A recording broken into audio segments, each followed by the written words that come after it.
राजा जी खजनवा दे दा, रानी जी गहनवा दे दा। राजा जी खजनवा दे दा, रानी जी गहनवा दे दा। राजा जी खजनवा दे दा, रानी जी गहनवा दे दा। राजा जी खजनवा दे दा, रानी जी गहनवा दे दा।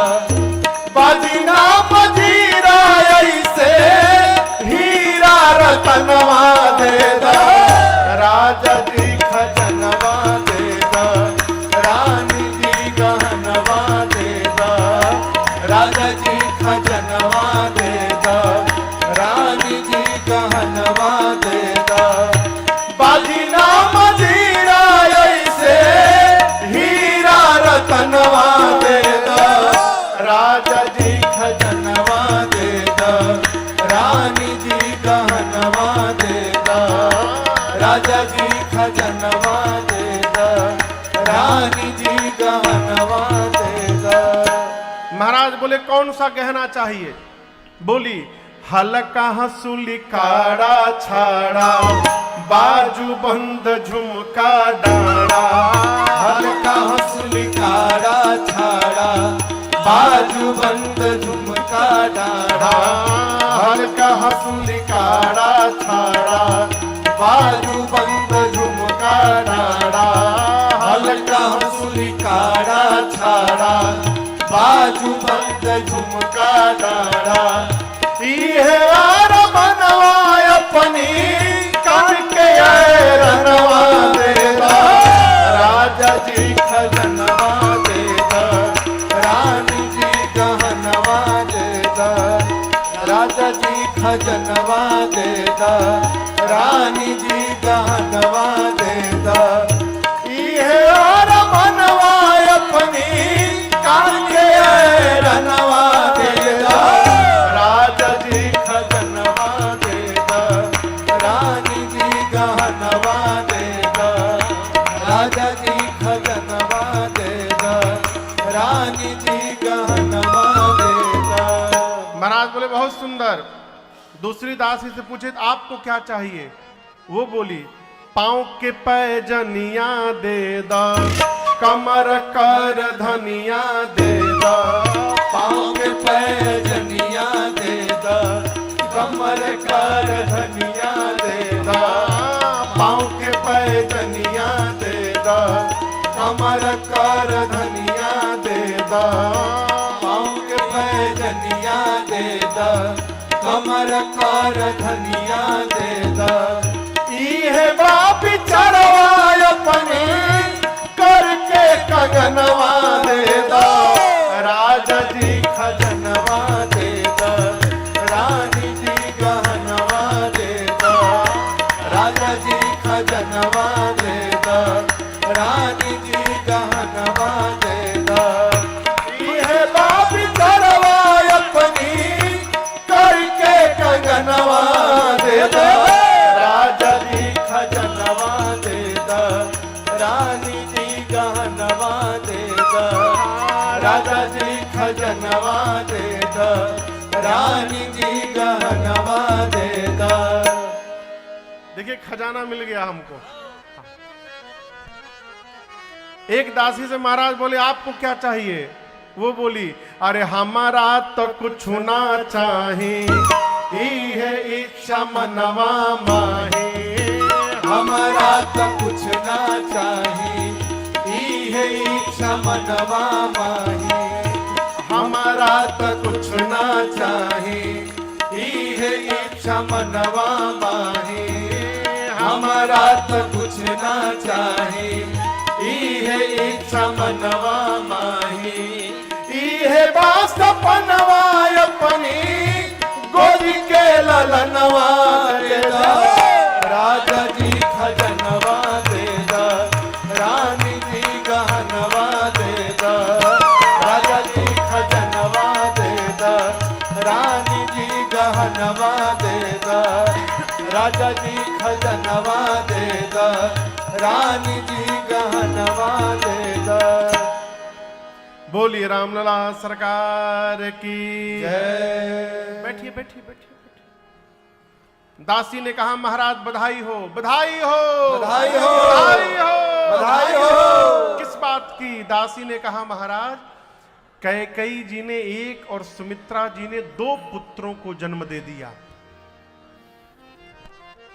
अब तक जो अवध में आनंद महोत्सव चल रहा था, अयोध्या का ये आनंद महोत्सव देखते देखते 4 गुना बढ़ गया। बाबा कहते हैं चारों भाइयों के प्रकट होने के बाद अयोध्या में वह सुख संपत्ति समय समाजा कहीं ना सके शारद अहि राजा। अयोध्या में अयोध्या वासियों को भगवान के भाइयों के आने के बाद जो सुख मिला, जो संपत्ति मिली, जो समय और समाज का दर्शन मिला, इन चारों के विषय में सरस्वती और शेष नारायण भी कहने में सक्षम नहीं है। आनंद तभी समझिएगा जब बताया न जा सके। सो सुख जानई मन अरु काना, रही रसना पही जाहि बखाना। और एक आगे की बात कहूं, वास्तव में यदि आनंद प्राप्त हो जाएगा तो फिर हम बताने लायक बचेंगे ही नहीं। डुमान बाबू, आनंद यदि प्राप्त हो गया तो फिर हम बताने लायक नहीं रहेंगे। और यदि बता रहे कि महाराज बड़ा आनंद आया बड़ा आनंद आया, इसका मतलब अभी असली आनंद मिला नहीं है। आनंद बताने के लिए नहीं है, आनंद अनुभव करने के लिए है। सो सुख जानई मन अरु काना, नहीं रसना पही जाहि बखाना है। आपको सुनकर आश्चर्य होगा, भगवान अयोध्या में अवतार लिए। अयोध्या में 1 महीने तक दिन ही दिन बना रहा। कितने दिनों तक? 1 महीने तक। ऐसा कैसे पॉसिबल हो गया महाराज? पॉसिबल है। क्यों? अब जैसे मान लीजिए यहां मैं कथा गा रहा हूं और यदि मुझे सूचना मिल जाए कि मेरे पूज्य महाराज श्री सामने कमरे में आकर के बैठ गए हैं, फिर मैं हो गई राम कथा। फिर मेरे मुख से कथा निकलने वाला नहीं है। क्यों? श्रेष्ठ को देखने के बाद अपनी गति रुक जाती है। बड़े के आने के बाद अपने बड़ा बना नहीं रहा जा सकता है। यदि महाराज श्री आगे तो फिर वो कथा बांचेंगे, हम नीचे बैठ के श्रवण करेंगे। अयोध्या में कौन अवतार लिया है? तो जिनके प्रकाश को प्राप्त करके सूर्य भी प्रकाशित होते हैं, वो परम प्रकाशक अयोध्या में अवतार ले लिए हैं। राम के प्रकाश से सूर्य प्रकाशित है, तो जिसके प्रकाश से सूर्य नारायण को प्रकाश मिलता है, वही परम प्रकाशक नीचे अवतार ले लिए हैं। भगवान को देखते सूर्य नारायण स्तब्ध हो गए, गति बाधित हो गई हो। एक दूसरा कारण, नीचे लोग बधाई गा रहे हैं, सूर्य नारायण के वंश में परमात्मा ने अवतार लिया है। भगवान सूर्य सोचे कि 2-3 गीत हम भी सुन ले, फिर आगे बढ़ा जाए। तो खड़े होकर बधाई उत्सव सुनने लगे। गाने वाले 2 गाए, 3 गाए, 4 गाए, 10 गीत गाए, ये सुनते रहे। आनंद और बढ़ता गया। आप लोग को आनंद आ रहा है ना? कोई बोल ही नहीं रहा है। अच्छा, जबरदस्ती बुलवा दिए ना। यदि हमको आपको आनंद आ रहा है तो जब भगवान आए होंगे तब कितना आनंद आया होगा। सूर्य नारायण इस बधाई उत्सव को सुनने लगे और इतना आनंद प्राप्त हो रहा है, जाने का मन नहीं कर रहा है। 2-3 घंटा सुनने के बाद भगवान सूर्य निर्णय किए कि अब एक बार ये पूरा आनंद महोत्सव बंद हो जाए अयोध्या का, तब हम आगे बढ़ेंगे। नीचे बधाई गाने वाले क्या सोच रहे हैं? कि रात हो जाए तो बंद किया जाए। अब रात कब होगी? कहिए रात कब होगी? जब सूर्य नारायण जाएंगे। वो जाएंगे कब? जब बधाई बंद होगा। बधाई कब बंद होगा? जब रात होगी। रात कब होगी? जब उजाएंगे। उजाएंगे कब? जब बंद होगा। जब बधाई बंद होगा। बधाई कब बंद होगा? बोलिए बोलिए। जब रात होगी। रात कब होगी? जब वो जाएंगे। यही चक्कर चलता रहा। न सूर्य नारायण जा रहे हैं, न नीचे रात्रि आ रही है। रात्रि नहीं आ रही इसलिए बधाई बंद नहीं हो रहा है। अब बधाई बंद नहीं हो रहा इसलिए वो जा नहीं रहे हैं। इसी चक्कर में गोस्वामी जी कहते हैं भगवान के अवतार के बाद अयोध्या में मास दिवस कर दिवस भा यह हमारा मन जाने रथ समेत बिथा केऊ अब निशा कवन बेली हो। सूर्य नारायण रथ के साथ स्तब्ध हो गए हैं। 1 महीने तक अयोध्या में दिवस ही दिवस बना रहा। ये प्रसंग कह रहा है माई बाप, भगवान अयोध्या में आए, अयोध्या में दिन ही दिन बना रहा। भगवान की भक्ति यदि हमारे जीवन में आ जाए तो हमारे जीवन में भी प्रकाश ही प्रकाश बना रहेगा, इसमें कोई संशय नहीं है। जहां भी रहेंगे जीवन प्रकाश से परिपूर्ण रहेगा। 1 महीने बाद भगवान सूर्य प्रणाम करके वहीं से दिन मन चले करत गुण गाना यह रहस्य कहूं नहीं जाना। दिन मन चले करत गुण गाना यह रहस्य काहू नहीं जाना। और एक कहूं निज चोरी सुनु गिरिजा अति दृढ़ मति तोरी। और एक कहूं निज चोरी सुनु गिरिजा अति दृढ़ मति तोरी। भगवान शंकर मां भवानी को कथा कैलाश में सुनाते हुए कहते हैं, देवी सूर्य नारायण 1 महीने बाद भगवान का गुणगान करते हुए आगे अपनी यात्रा में बढ़े हैं। अब मैं पार्वती जी आपको अपनी एक चोरी की बात बताता हूं। मां ने कहा, आप चोरी भी किए हैं का प्रभु? शंकर भगवान बोले, देवी आपको पता नहीं है अब तक। क्या? बाबा बोले, जब राम जी अवतार लिए थे ना अयोध्या में, तो आपको बिना बताए मैं भी दर्शन करने राम जी का चला गया था। मां बोली, हमको छोड़ के चले गए अकेले? शंकर भगवान बोले, अकेले नहीं गए थे।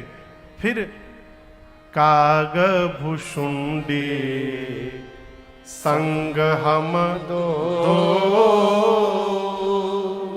मनुजा रूप जा नहीं नहीं को। भगवान शंकर कहते, देवी मैं काग भुषुंडी जी के साथ गया। किसके साथ गए? काग भुषुंडी जी के साथ। मनुष्य के रूप में देवी हम दोनों गए। जाकर मैंने देखा अयोध्या में उस समय महाराज के पास जो भी आया, जिसने महाराज से जो मांगा, श्री दशरथ जी महाराज ने उसको वही लुटा दिया। क्या क्या दिया? गज, रथ, तुरग, हेम, गो, हीरा, दीन हे नृप नाना विधि चीरा। जिसने हाथी मांगा उसको महाराज ने हाथी दिया। हाथी का बच्चा नहीं दे दिया, हाथी ये दे दिया।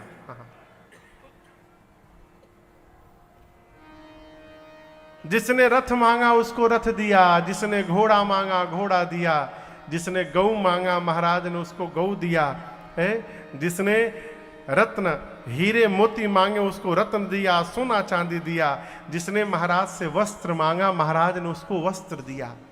दिया ये महत्वपूर्ण विषय नहीं है, कैसे दिया ये महत्वपूर्ण विषय है।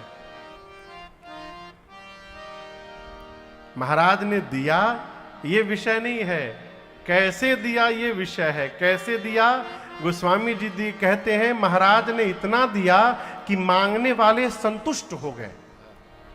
मन संतोष से सबन ही कह जहाँ तहाँ दे आशीष, सकल तनय चिरजीव हो तुलसीदास के। इस प्रकार से श्री दशरथ जी महाराज ने मांगने वालों को दिया है कि मांगने वाले संतुष्ट हो गए। कोई भूखा दिखाई पड़े ना, उसको इतना भोजन करा दीजिए कि उसको कम से कम 4-5 घंटे किसी और द्वार पर न जाना पड़े। और एक बात कहें, इस प्रकार के कार्य करने के बाद छपने से बचा जाए।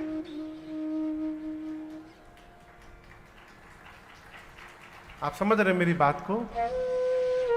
लोग दान भी इसलिए कर रहे हैं कि जगत जाने कि हम दानवीर कर्ण के बाबूजी हैं। लोग जाने कि हमसे बड़ा धर्मात्मा कौन है। मैंने एक फोटो देखी थी, मैं आपको इसलिए मैं बता रहा हूं, मुझे इतना दुख हुआ देख करके। एक जगह लोग 10-12 श्रीमंत लोग केला दान कर रहे थे। केला समझ रहे हैं ना, बनाना, केला दान कर रहे थे। एक केला 5 आदमी पकड़ा हुआ था। केला कितना है? एक। और उसी एक केले को 5 आदमी पकड़कर जिसको दान दिया गया उसके मुख के पास लगाया गया है और फोटो खींचकर उसको फेसबुक पर पोस्ट भी किया गया। इतना दान न दे दीजिए कि कोई उस दान के दबाव से दब के मर जाए वहीं पर। इससे अच्छा न दीजिए। और आप एक से बात कहूं आपको, आप किसी को दान देकर यदि उसको फोटो छपवा रहे हैं तो आप दान नहीं दे रहे हैं, सामने वाले की इज्जत की धज्जियां उड़ा रहे हैं।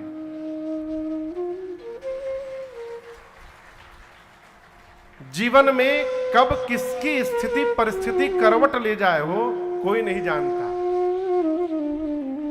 यदि वो दान ले रहा है तो उसके जीवन की स्थिति वैसी हुई होगी कि उसको मजबूरन लेना पड़ रहा है। और आप जगत में बता रहे हैं कि देखिए इनकी हालत बिगड़ गई है, हम इनको दान दे रहे हैं। इस प्रकार के कर्म से अच्छा है न किया जाए।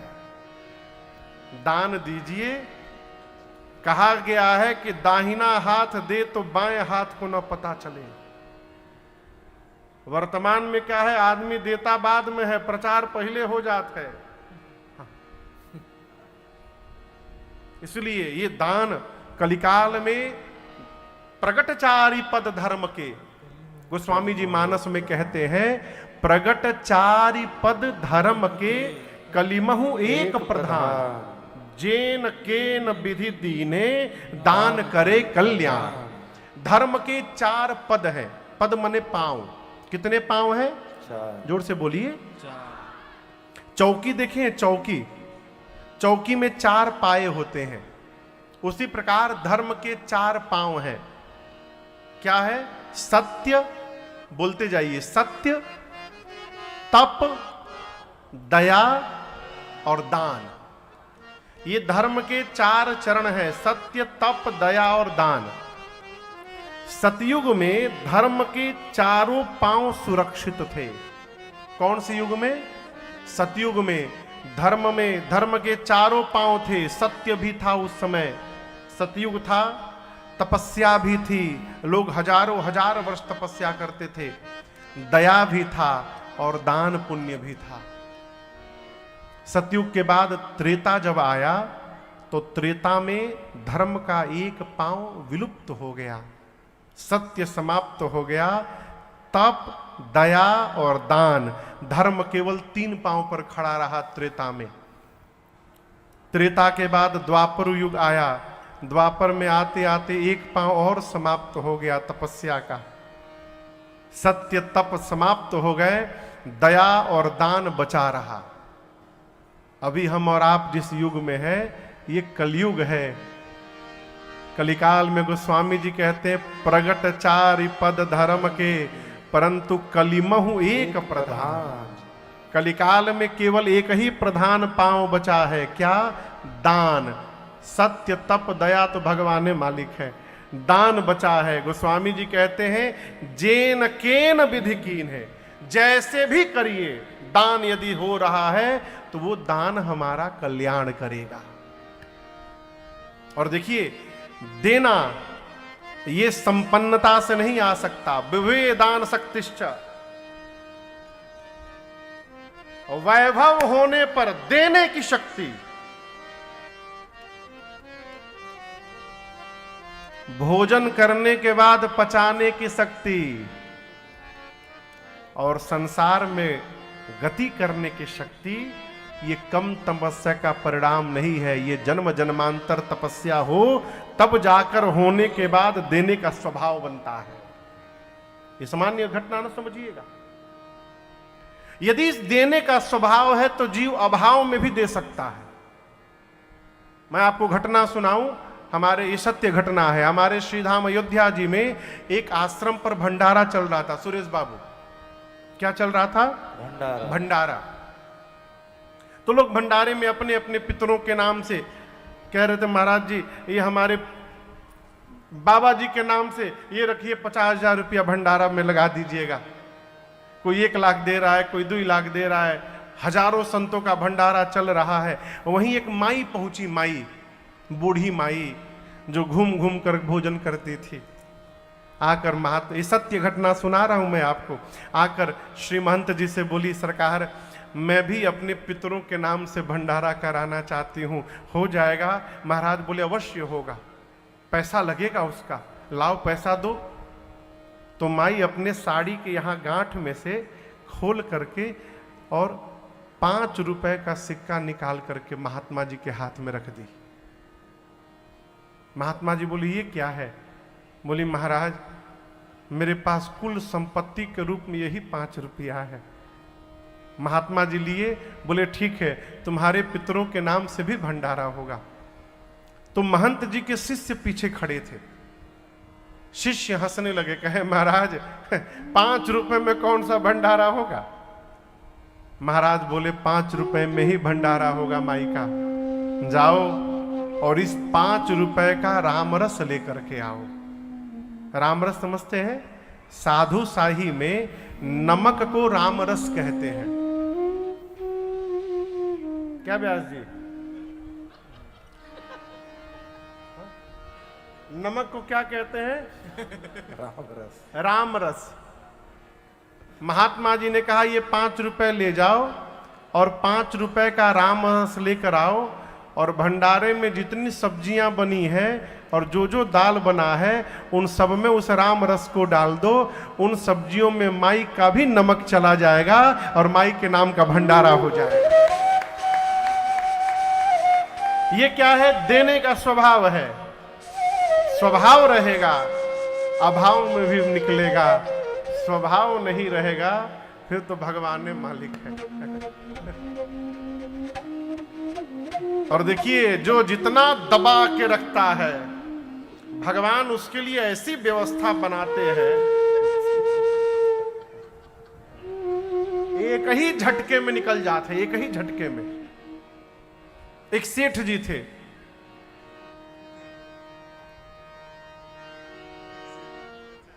महाकंजूस, कंजूस भी नहीं थे, कंजूसी में वो पीएचडी किए हुए थे। हाँ।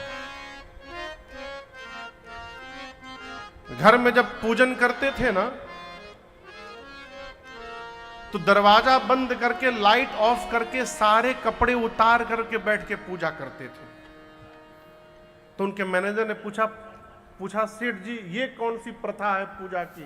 बोले मूर्ख हो, पैंट पहन के बैठूंगा, बैठने से यदि पैंट घिस गया तो मैं उसको बचाता हूं कपड़े को, इतना इस स्तर के कंजूस। तो एक दिन सेठ जी अपने मैनेजर से बोले कि आज मन कर रहा है खीर खाया जाए। वो मैनेजर साहब तो नाचने लगे, आज किधर से सूर्य भगवान उदित हो गए हैं, हमारे सेठ जी खीर खिलाएंगे हम लोग को। बोले जी प्रभु खीर बने। बोले जाइए दूध ले आइए। बोले कितना ले आऊं? कई लीटर। बोले कई लीटर नहीं, 250 मिलीलीटर। बउआ भर दूध बस लाइए, ज्यादा तो क्या होगा, बर्बाद नहीं करना है। थोड़ा सा चावल, थोड़ा सा चीनी और केसर का 2-3 दाना बस। हाँ, आया खीर बना, 1 कटोरी खीर केवल बना। अब मैनेजर परेशान कि इसमें का सेठ जी खाइए, का हम खाएंगे, भगवान मालिक है। अब बनने के बाद सेठ को लगा कि यदि मैनेजर खाएगा तो बर्बाद हो जाएगा। तो सेठ जी ने कहा कि देखो अभी हम लोग खीर नहीं खाएंगे, हम लोग खीर सवेरे खाएंगे, उठने के बाद ब्रश करके खाएंगे, लेकिन सब ने दोनों लोग नहीं खाएंगे, कोई एक ही खाएगा। मैनेजर पूछा कौन खाएगा सरकार? सेठ जी ने कहा रात में जो सबसे सुंदर सपना देखेगा वो सवेरे खीर खाएगा। तो बगल के कमरे में कटोरी खीर का ढक के रख दिया गया। इधर कमरे में आके सेठ जी और मैनेजर सो गए।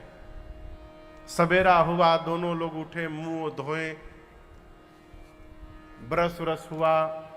सेठ जी बिठाए, बोले कि चलो अब बताओ क्या तुम सपना देखे। मैनेजर ने कहा कि सेठ जी हम क्या बताएं आपके आगे, पहले आप बताइए प्रभु। तो सेठ जी सोचे ऐसा बता दो ना कि ये वहां तक पहुंच ही ना पाए। तो बोले हम क्या बताएं मैनेजर तुमको, हम जैसे सोए तो सपना देख रहे हैं, पूरे कमरे में प्रकाश ही प्रकाश हो गया, मेरी आंख खुल गई। मैं देखा तो साक्षात भगवान विमान लेके खड़े थे, साथ में देवराज इंद्र भी आए थे। मैनेजर बोला फिर प्रभु फिर क्या? भगवान हमको गोद में उठा करके विमान में बिठाएं।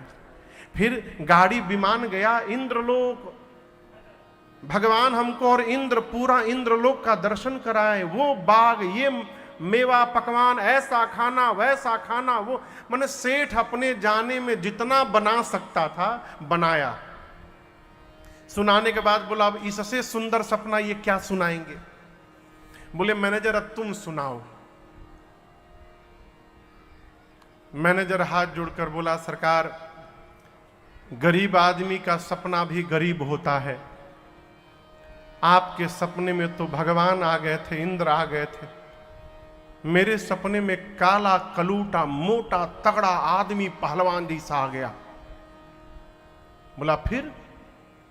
बोला आपको भगवान गोद में उठा के बिठाए थे ना, हमको आ करके मारा एक डंडा, मैं अपने आप उठ के बैठ गया। सेठ जी बोले फिर हमको फिर एक डंडा मारा। बोला जल्दी उठो तुम। मैं उठ गया। सेठ जी मैं उठ गया। फिर आगे बोलो। फिर एक डंडा मारा। बोला बगल के कमरे में चलो। मैं जा नहीं रहा था सेठ जी, मैं बिल्कुल नहीं जा रहा था, वो मुझे लगा मारने, मुझे जाना पड़ा बगल के कमरे में। सेठ जी बोले फिर क्या हुआ? फिर एक डंडा मारा।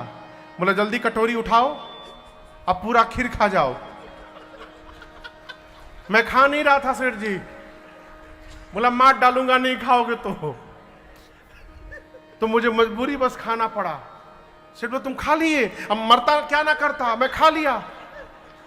सेठ जी दौड़ कर गए कमरे में, जाकर प्लेट हटाए तो खीर खाली कटोरी, वो सारा रात को खा चुका था। सेठ जी बोले हमको क्यों नहीं जगाए तुम?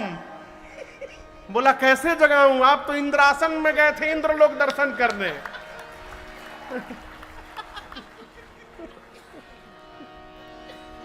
रहते तब न जगाते, आप तो इंद्रलोक के भ्रमण में थे। ये क्या है जो बहुत बचाता है ना, फिर भगवान ऐसी रचना बताते हैं कि सब बचा बचाया एक ही बार में सीताराम हो जाते हैं। इसलिए देने का स्वभाव बनाइए। कहीं भी जाइए ना थोड़ा दे करके आइए। कितना दे महाराज? भगवान ने आपको जितना देने लायक बनाया है उतना दे करके आइए। फोकट में नहीं करना चाहिए। भंडारा तो बिल्कुल नहीं खाना चाहिए। बात बहुत कड़वी है, लेकिन हम मीठा बोलेंगे नहीं, जो है सो बताएंगे। भंडारा खाने से बचा जाए। क्यों? जो भंडारा करा रहा है उसके सारे पाप कर्म धुल रहे हैं। जो जो भंडारा पाएगा वो सब उसके सिर पर चढ़ेगा। यदि महाराज खाना पड़े तो खाइए, लेकिन यदि 50 रुपए का खा रहे हैं तो 100 रुपया निकाल कर किसी मंदिर में दान पेटी में डाल करके आइए। यदि खाना पड़ रहा है तो खाइए, कोई बात नहीं, भंडारा खाइए, लेकिन जितना खा रहे हैं उससे थोड़ा अधिक का धन निकाल करके और दान पेटी में डाल करके आइए। फोकट का खाइएगा, न जाने किस किस कमाई के अन्न से आया है, भगवान मालिक है। मति कब बावली हो जाएगी कोई भरोसा नहीं, इसलिए बहुत सावधान रहना चाहिए। देते रहिए, मांगने वाले आते गए, संतुष्ट भय। श्री काकभूषुंडी जी का एक नियम है, बरस